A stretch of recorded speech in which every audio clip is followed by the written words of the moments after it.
You did open that. Yeah. Is that good? Thank you very much. It's just, there's no rhyme or reason, like something that, just curious. Yeah. Are we live? I think we're live. Okay. Oh. I'm going to do one little thing. Oh, yeah.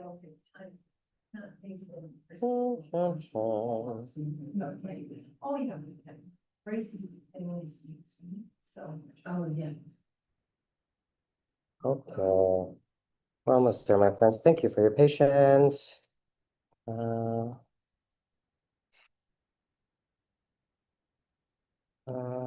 Announcement.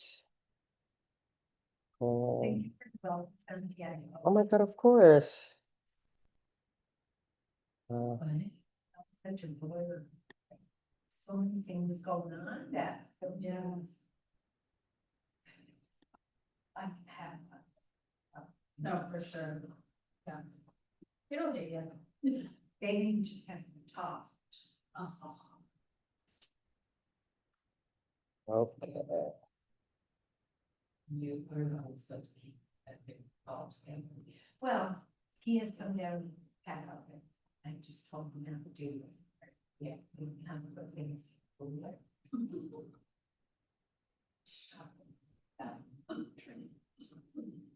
But so we got him.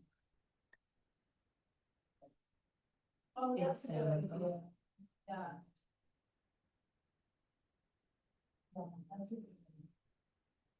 Were they nice with you every day? Yeah. Very, like, want to, somebody else there. Just last day, I saw almost. Yeah, very change, so. Too much, really, because conversation.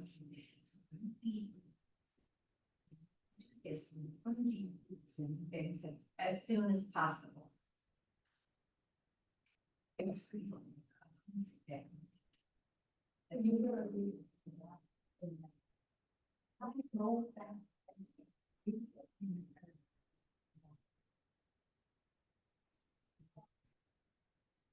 Okay.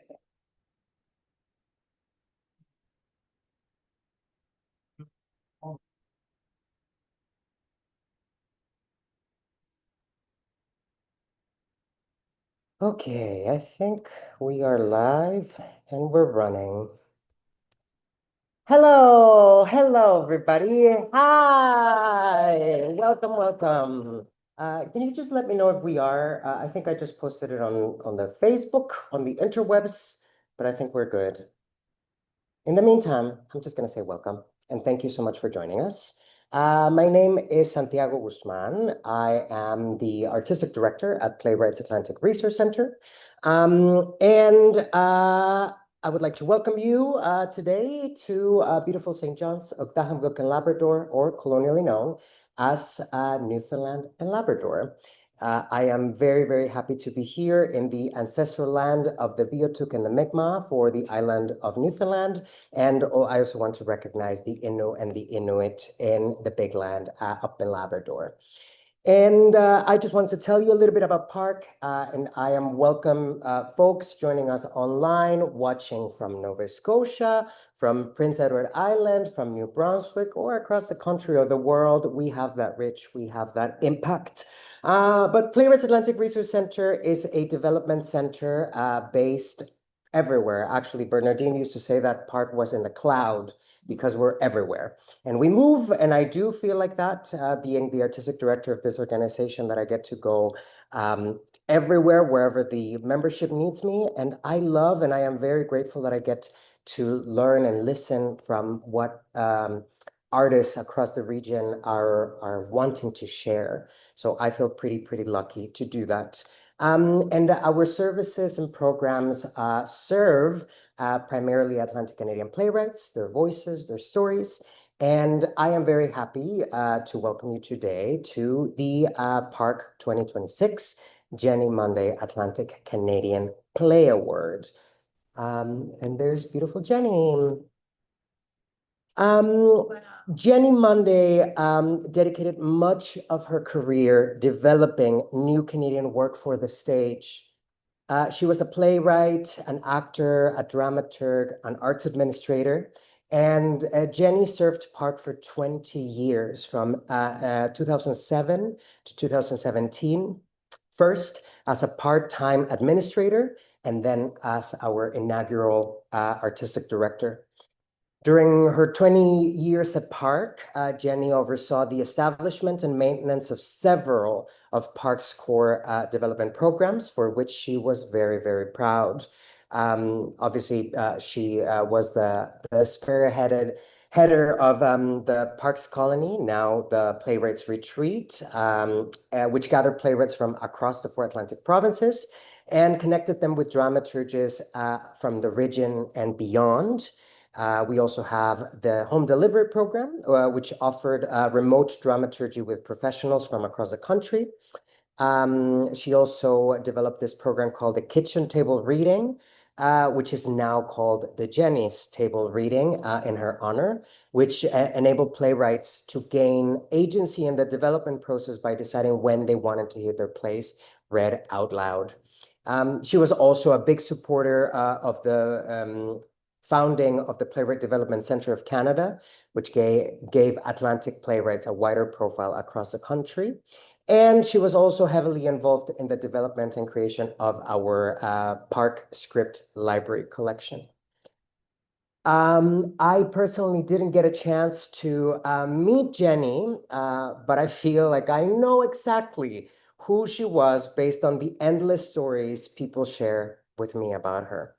For example, Rob McLean, a playwright, actor, a fabulous artist from Prince Edward Island, and long-term Park member, shared the following about Jenny. Jenny Munday was a loving, honest listener. When she read a part around the table, the lines came out of her alive, natural, and often very funny. As a dramaturg, she was the same, a gifted listener, a sensitive, probing questioner. Jenny was an artist. She believed art helped us to live more fully, to be fully awake on our journey through life. She was devoted to the Playwrights Atlantic Research Center as a place where artists could play joyfully, freely, and deeply in the medium of theater. A serious person with a braying laugh, a humorous person with a serious side, a mentor who was also a lifelong student of theater. That was Jenny. Thank you so much, Rob, for sharing these words. They're very, very beautiful, and I think that they speak heavily on who she was. But I also want to invite someone who's joining us here in person in St. John's. I want to welcome Bernadine Stapleton, an award-winning Newfoundland playwright, to share some words about Jenny. Over to you, Bernadine.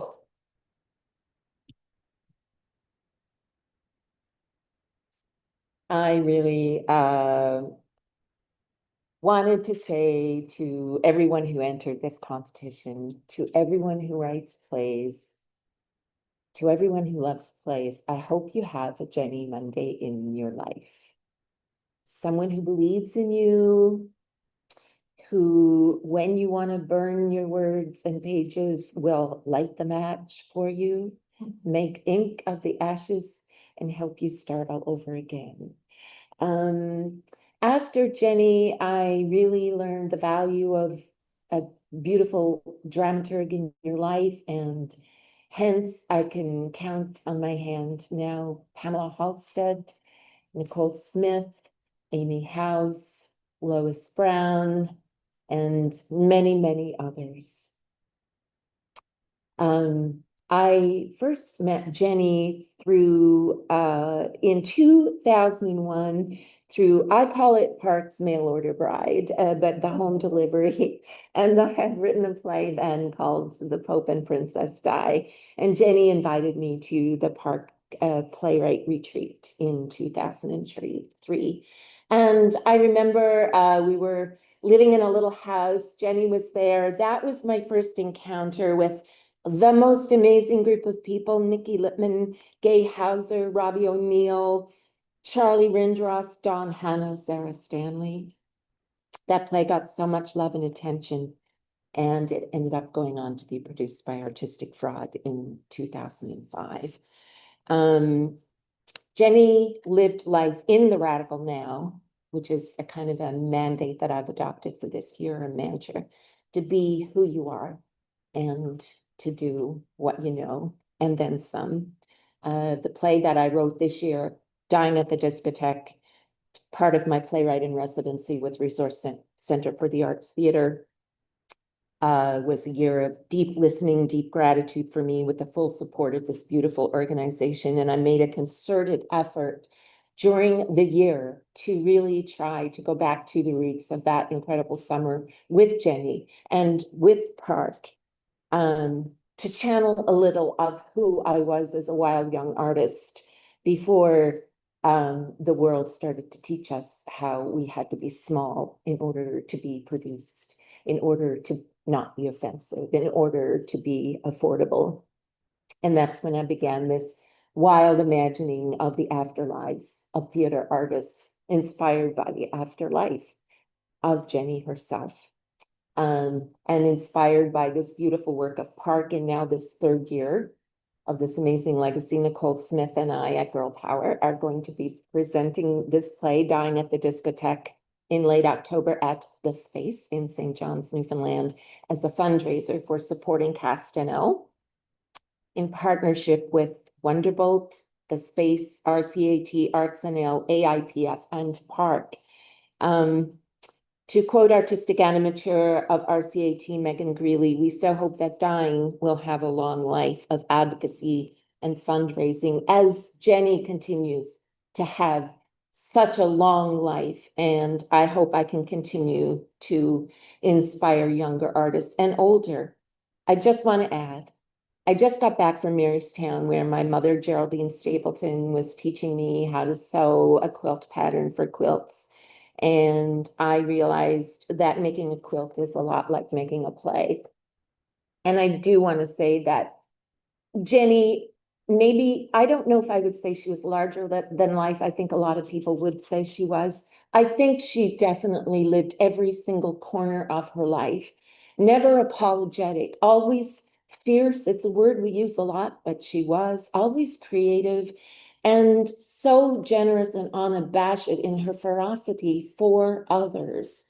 And I think in her advocacy work and her supportive work for people like me, we continue to keep her with us today, and so inspiring for so many artists. And I just want to say thank you for asking me to say just a few words about Jenny Munday. Thanks, Jenny.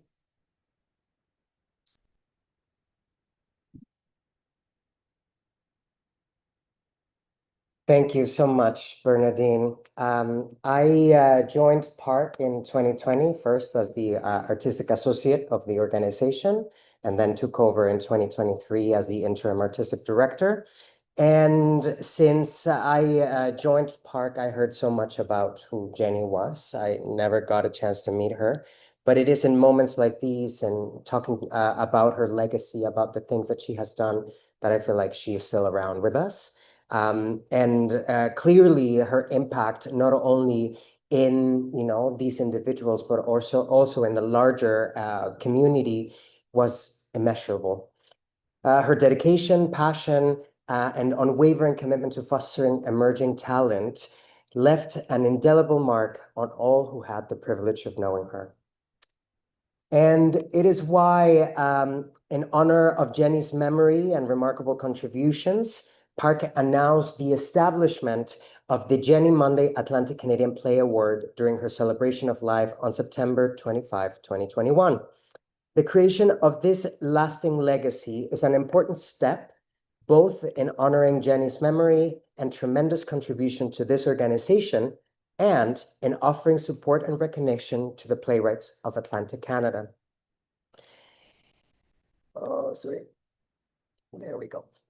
This obviously could not have happened without the Legacy Committee, who gathered forces and love to support the creation of this recognition. So can we just give it up to the Legacy Committee?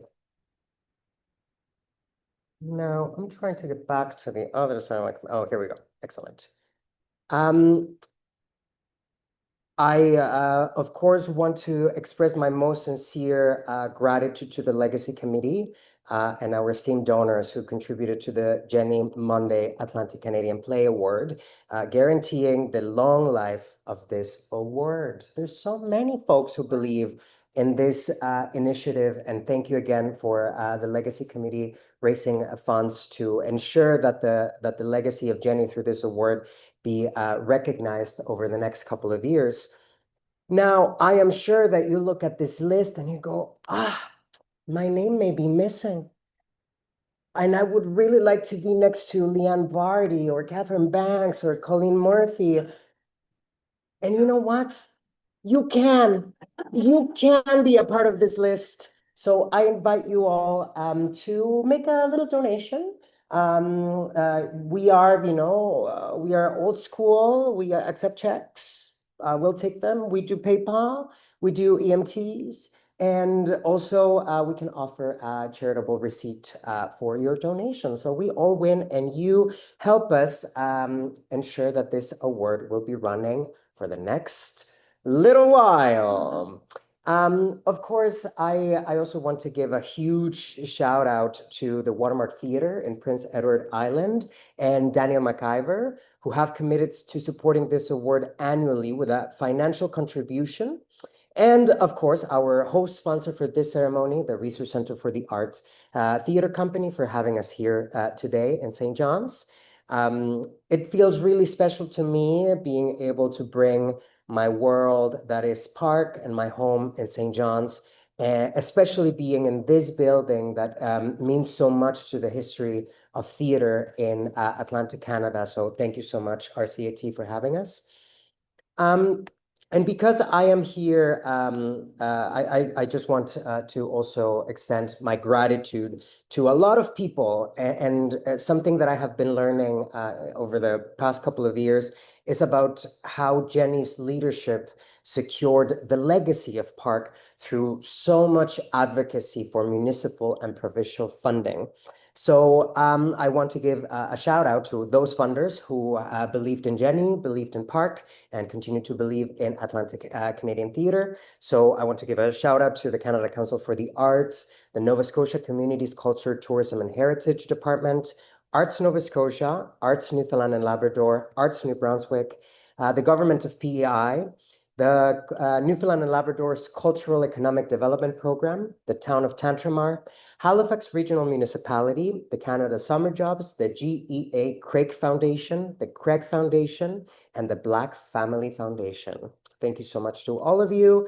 Tons of grants writing, tons of final reports, but no worries, I'm happy to do it so that we can continue supporting artists.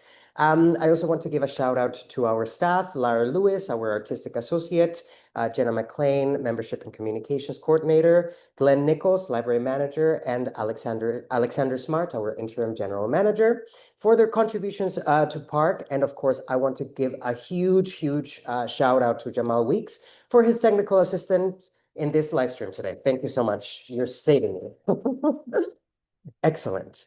So let's carry on with this celebration and now shift our focus to the award itself. For that, I also, because I'm on the thank you train, I want to thank the 2026 jury for this award. And oh my goodness, here we go. And I want to thank Lara Lewis, Charlie Reindres, and Richie Wilcox, who served as a jury this year. You may be familiar with Lara. She works at Park, but she's also a theater artist living in Jibuktuk, who working primarily as an actor and dramaturg, administrator, and occasional writer. She's a great playwright. Her relationship with Park began in early 2020. She was mentoring by dramaturgists, including prior artistic director Pamela Halstead, Natasha McClellan, Jenny Munday, Richie Wilcox, and Anne-Marie Kerr. Through her work as an independent dramaturg, on her work, she has supported dozens of writers in and from all 4 Atlantic provinces. In addition to the independent work and her work with Park, Lara has been a dramaturg with Notable Acts Theatre Festival, Playwrights Workshop Montreal, Theatre New Brunswick's Fall Festival of New Plays, and ZZ Theatre's Queer and Trans Playwrights Unit. In addition to dramaturgical work, Lara has worked as an actor or deviser with Theatre New Brunswick, Eastern Front Theatre, Netutisa Storytelling, Solo Chicken Productions, Villains Theatre, and Zupa. In 2022, she was Festival Antigonish Emerging Indigenous Artist in Residence and was part of the 2022-2023 Nightwood Theatre Right from the Hip cohort. Charlie Reinders has worked on more than 100 theater productions as an actor, writer, and/or director since starting as a production assistant at the Ships Company Theatre in 1986. He has had 18 plays produced, big flex, across Canada and written or co-written more than 30 dinner theater scripts. He has also written 3 best-selling books about Maritime's musicians, including Rita McNeil and Stumpin' Tom Connors. He is a co-founder of Live Bait Theatre, a former associate artist at Neptune Theatre, and a former artistic producer at Eastern Front Theatre. Charlie has received a lifetime membership from Park for his support of Atlantic Canadian Theatre and an Established Artist Recognition Award from Arts Nova Scotia. And finally, Richie Wilcox is a multi-talented theater artist who has spent the last 20 years creating, devising, and writing original works.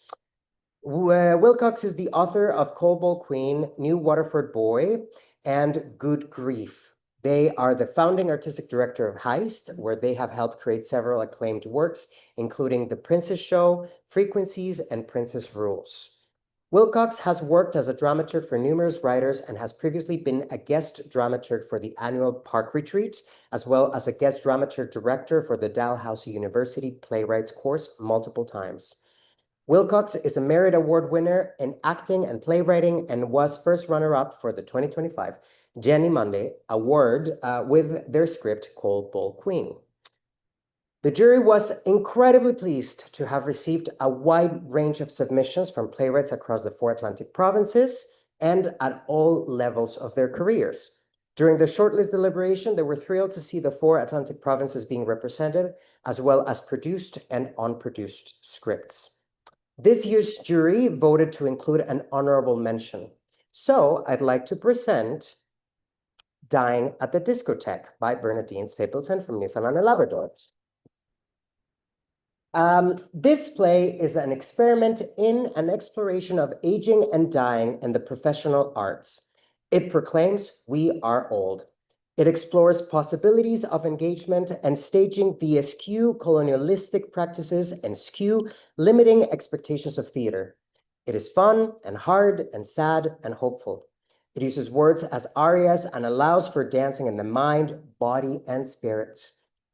Bernadine just wants to be inspiring to bad girls everywhere. This playwright, author, skit artist, and actor is a National Zeminovich Playwright Prize finalist, as well as being the recipient of the Rhonda Payne Award for Theater. She is the artistic director of Girl Power. There we are. Okay, great. Girl Power Inc., an indie feminist theater company. She was the inaugural playwright in residence with RCAT, embarking on a year-long journey of creation for a solo play, Hysterical Vag, a episodic comedy about when a bad girl gets old.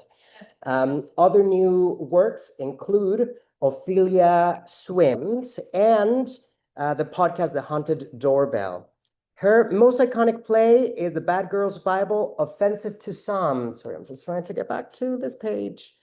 Oh, here it is, great. Offensive to Some. So I just lost my page. Okay, Offensive to Some. Bernadine is devoted to her rescue beagle, Georgie Girl, shared with her best friend, Nicole Smith. Yay! This year for the ceremony, I asked all playwrights to share a quote or line from their play that captures its essence. And this is Bernadine's. It's almost a cruel thing to be a relic amongst what you made. The jurors' comments included that this play, Dying at the Discotheque, is a celebration of established and senior artists with an original and accessible concept. There are so many hard truths poetically told. The approach to the script deserves recognition. Congratulations, Bernadine. So now, the shortlisted plays and playwrights include Afrit by Jean-Michel Cliche from New Brunswick, There's Nothing You Can Do by Cole Haley from Newfoundland and Labrador, the final recordings of An Almost Extinct Bird by Stuart Legier and Ben Stone from Zupa in Nova Scotia, Subhuman by Natalie Meissner, also from Nova Scotia, From Stardust by Annie Valentina from Nova Scotia, and 333, The Toronto Bathhouse Raids by Jay Whitehead from Prince Edward Island. So let's break it down, shall we? Afrit by Jean-Michel Cliche, from New Brunswick, tells the story that begins as a Canadian-born Arab's pilgrimage to his family's ancestral home, and then it takes a turn when he discovers an orphaned Afrit, an Arab fire spirit, among the wreckage. Together, a man and spirit learn to live, play, and mourn within the ruins of the land.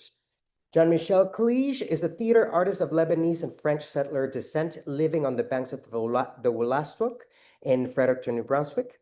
He's the Associate Artistic Director of Solo Chicken Productions, a theater company with a mandate to create theater and performance experiences that are challenging and delightful. Jean-Michel has trained across the country with Fight Directors Canada and is now New Brunswick's premier fight director and violence designer. As an actor, he has had the great privilege to perform in major cities across the country, as well as communities of all sizes throughout the Maritimes. He has over 15 years of improv experience and now hosts improv classes through Solo Chicken Productions. As an educator, Jean-Michel has taught drama with the University of New Brunswick and at Theatre New Brunswick.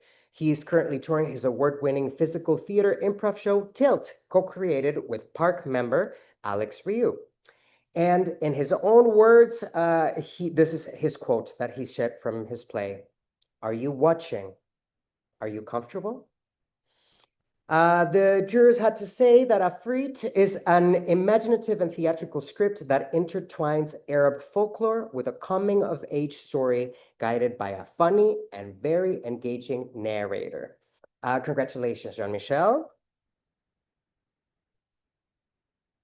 Up next, we have Cole Haley, There's Nothing You Can Do. This drama incorporates elements of exhaustion theater to reimagine the famous dance epidemic of 1518. Set in the modern day, it explores a collective quarter-life crisis between a group recently reconnected friends through both text and movement. Cole is a writer from Ellingston, Newfoundland and Labrador. He's a graduate from the National Theatre School of Canada and an alumnus of Memorial University. He was the recipient of the 2023 Playwrights Guild of Canada RBC Emerging Playwrights Award and a two-time winner of the Arts and Letters Award. He was a member of the inaugural Poverty Cove Playwrights Unit, the IATI Theatre Cimientos Unit, and has attended both Playwrights Workshop Montreal, Grossmorn Residency, and Banff Playwrights Lab, and most recently, the Park 2026 Playwrights Retreat. This is a quote from his play. Pleasure is the only defense against annihilation. The jurors shared that this play stands out for its refreshing representation of youth and growing dread. It's an original story that defies convention by conjoining genres and styles. Congratulations, Paul. Up next, we have the final recordings of An Almost Extinct Bird by Stuart Legier and Ben Stone. In this play, Fred has a lot on his mind. The origins of the universe, for starters, the fabric of space-time, too. The formation of the Earth, plate tectonics, the fossil record, gravitational waves, dark matter, winding valley roads, campfires, pottery cafes, the list goes on. There's also the matter of the giant salty egg and the man in the comfy blue chair. And the burning question, is this good? What am I doing with my time? This play is an intimate and engaging deep dive into the spiraling psyche of a person navigating quasms of grief while reckoning with overwhelming climate anxiety, navigating the mind-boggling expanses of deep time and the origins of the universe. Based in Chipuktuk, Mi'kma'ki, or Halifax, Nova Scotia, Zupa aims to make extraordinary experiences that provoke the consideration of new perspectives and ideas. They prioritize questions over answers and the discovery of possibility over the depiction of what is. This compels them to experiment with new forms and grapple with relevant questions of our time. They attempt to do this as generously as possible and have developed a unique collaborative process that favors the intuitive over the formulaic and thrives on the play between the imagined and the real. With each new project, they attempt to do something they don't know how to do and work with collaborators who bring new life experiences, perspectives, or skill sets to the table. They make shows for home and for places far away. These are some quotes from the play that they wanted to share with us today. Fellas, is it gay to miss someone? Say what you want about time. A lot has happened in it. The jurors shared that this play is a very moving piece that balances the exploration of grief, loss, and sharp wit against a geological backdrop. Congratulations, Stuart and Ben. Up next, we have Subhuman by Natalie Meisner. Between the 1950s and the 1990s, members of the Canadian Armed Forces were systemically harassed, disgraced, and fired for being lesbian and gay as a matter of federal policy. This play is inspired by one such group of Navy women, some of the most highly trained and dedicated in our country, who undertook the important work of listening to protect the eastern seaboard from submarines. Despite their loyalty and integrity, they were followed, interrogated, and harassed until their careers were shattered and lives upended at the hands of their own government. In 2016, some survivors launched a nationwide class suit that was successful and resulted in an historic settlement and full apology from the Canadian government. While the characters themselves are invented, the play is inspired by true events. Because laughter is an important survival strategy for many strong folks who came through this time, there is a lot of it in the play. This is a comedy about serious things. Natalie Meisner is an LGBTQIA+ playwright, a professor, a mother, and a wife, not always in that order. She was born on the south shore of Mi'kma'ki, where she began her curious life by reading, with wild abandon, all books that came through in the town bookmobile. She has 8 books to her name, was Calgary's 5th Poet Laureate, and teaches creative writing at MRU, where she loves helping other writers find their voice. Having known Jenny Munday and worked with her personally in Park's early days makes being part of this shortlist even more meaningful, says Natalie. We are all making Jenny proud by fighting to have Atlantic Canadian stories hit the stages. And this is a quote from her play. Doug, grant me the serenity to accept the fuckery that I cannot change, the courage to change the fuckery I can, and the wisdom not to throat punch anyone this week. Amen. As Subhuman unearths a very relevant topic in Canadian history that is not often spoken of, said the jurors. An entertaining play written by a very strong writer. Congratulations, Natalie. This play is currently in rehearsals and they open next week in Nova Scotia. Congrats, Natalie. Up next, we have From Stardust by Annie Valentina. Being an introverted loner in a family of strong personalities is challenging at the best of times, and these are far from the best of times. Given how the last few months have gone for Cass, maybe actually the worst. But between a self-involved girl boss sister, an emotionally distant mother, and now Cass's grandmother's progressing dementia, it doesn't exactly feel like falling apart is an option. Things could always be worse, right?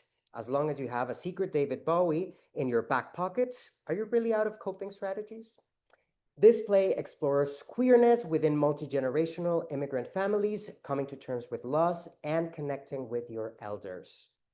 Annie Valentina is a queer Slavic Canadian playwright, director, and dramaturg, currently splitting her time between Halifax and Montreal. She holds a theater degree from Dalhousie University and was formerly the Artistic Associate of Neptune Theater in Halifax. She is a past member of the Lincoln Center Theater Directors Lab and a past playwright in residence for Pier 21, the Canadian Museum of Immigration.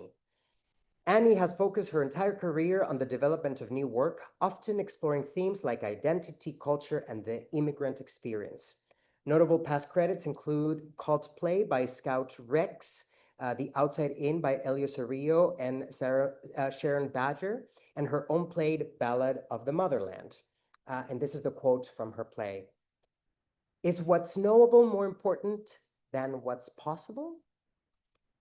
The jurors shared that Annie Valentinas from Stardust highlights very strong writing that pushes you to be imaginative and creative with your appreciation for theater. Congratulations, Annie.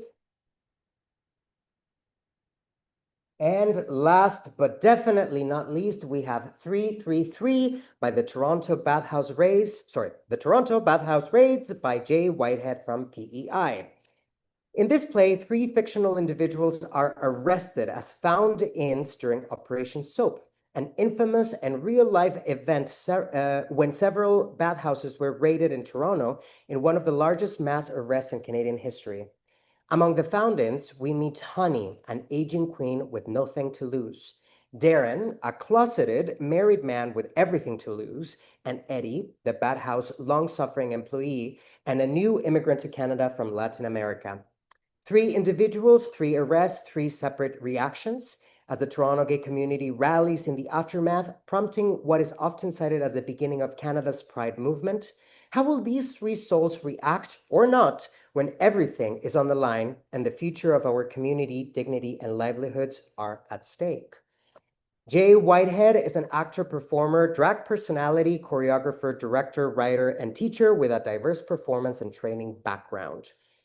Who currently resides and works in Charlottetown, PEI.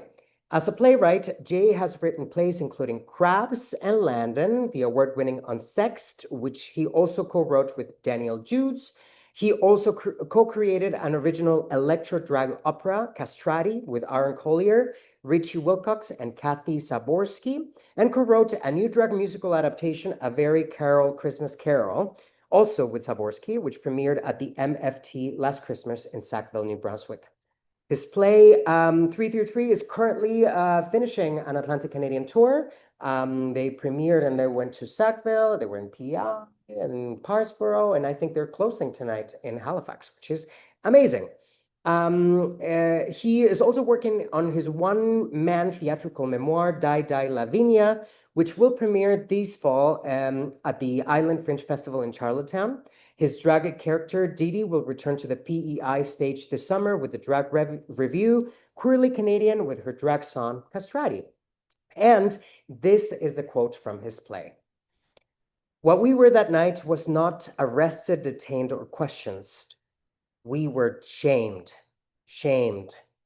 but the joke's on them because we were already doing that to ourselves and each other.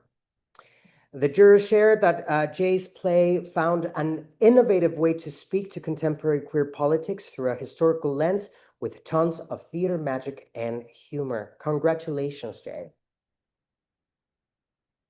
So here we have the 6 short-listed playwrights. That's such an amazing milestone. And I know in talking to the jurors that it was a very difficult decision having to nail down the 2 runner-ups and the overall winner of the competition. But the exciting thing was seeing so many Atlantic Canadian playwrights writing. I think that for me, as the artistic director of this organization, seeing artists write and put down a script on a page is a milestone in itself. And then putting that voice forward in this way is even more important. So congratulations to the 6 shortlisted playwrights. But I think it's time for us to know who won this award. Let's do this, shall we? So we will start with the second runner-up. And the second runner-up is The Final Recordings of an Almost Extinct Bird by Stuart Legier and Ben Stahl. Zuba. Our friends are in Nova Scotia. One of them is on vacation, but they were very kind to share a few words that they wanted to share with us. And they say, we have been making original work here on the East Coast for almost 30 years. While we then endeavor to take it out and connect with audiences further abroad, it is in the constant spirit of sharing a piece of our home with the world. We are proud representatives of Atlantic Canada wherever we go. Our number one hope is that through encountering us and our work, people will be inspired to come visit, and in doing so, to take in more art by Atlantic Canadians, explore this incredible corner of the planet Earth, and to reflect on our firm belief that rigor, creativity, and craft go hand in hand with kindness, generosity, and friendship. The final, oh, sorry, there's more. The final recordings of an almost extinct bird is an ode to this place, the literal ground beneath our feet, a celebration of the formation of our very existence, and a call across the ether to friends and loves who have left this life. We thank the jury for their kind consideration of our work. We thank all of our collaborators, colleagues, and consultants who helped guide the formation of the show. And we want to thank Park for the gracious opportunity to highlight this play alongside the pieces by all of our fellow esteemed nominees. Thank you very much. And we'll see you down the road. Warmly, Stuart and Ben from Zuba. Thank you so much. Congratulations. This show will also be presented this summer at Ship's Company Theater in Parsboro, a special presentation, and I believe they are on tour with the show, which is amazing. Up next, we have the first runner-up, annually sponsored by Daniel McIver. And the first runner-up goes to From Stardust by Annie Valentina. Annie Valentina could not be here with us today, but she also sent a few words that wanted to share. Annie Valentina cannot believe she's finally won a thing. To celebrate, she'll be committing the radical act of being extremely unhumble about it. Later. From Stardust fully owes its existence to the Pier 21 Canadian Museum of Immigration. Their artist in residence program made it possible to be a playwright while also paying the bills, a wonderful and rare thing. The significance of which can't be overstated. Big thanks also to the Theater of the Beat, who supported the work in progress through their Mad Gen Festival and gave it most encouraging test audience reception I could have hoped for. Special shout out to my creative collaborators, Scott Rex, plus the team in Halifax, and M. Kennedy and the team in Toronto. And as always, thank you to Park for being an invaluable support organization in Atlantic Canadian Theatre. And finally, all my love and gratitude to my dear late grandmother. If you know, you know. Congrats to all the other nominees, and I'm lucky and honored to find myself in your company. Here's to leaders who understand the true value of arts and culture, and here's to voting Tim Houston out of office. Thank you, Annie. Okay, and now is the time to announce who the winner is of this competition. A friendly reminder that the two runner-ups will receive a $500 cash prize, and the winner will receive a $1,500 cash prize. And the winner is, a little drum roll, 333 by Jay Whitehead. And Jay, as I said, is closing up the very successful tour of his play right now in Nova Scotia, but he also had a few words to share. And he said, while fictional, the play is indebted to the real histories, communities, and lives shaped by Operation Soap and the queer spaces that existed despite repression. This play has also been shaped by many generous artistic collaborators. I'm especially grateful to dramaturg Santiago Guzman, whose advice and permission gave me the courage to further explore territory in the play that frightened me. My frequent collaborator, Gary Williams, continually challenged the work through probing questions and thoughtful wishes that opened new directions for these characters. I am equally thankful to the many actors who helped shape the play through workshops and readings, including Andres Moreno and Diego Guerrero, who both brought so much light to Eddie, and John Tasker, who brings so much sensitivity to Darren. Thanks to all who have engaged positively with this text. Thank you. Congratulations, man. So exciting, my friends. And with that, this was the 2026 Jenny Munday Atlantic Canadian Play Award. Thanks again and congratulations to all of our shortlisted playwrights, the runner-ups, and of course the winner. We will be here, well, maybe not here in St. John, I don't know, maybe in PI next year, announcing the winner of the 2027. Thank you. Thank you so much, friends. Take care. Thank you. Now, how do I end this live stream? Good job, Santi. Yay, thank you. Beautiful. And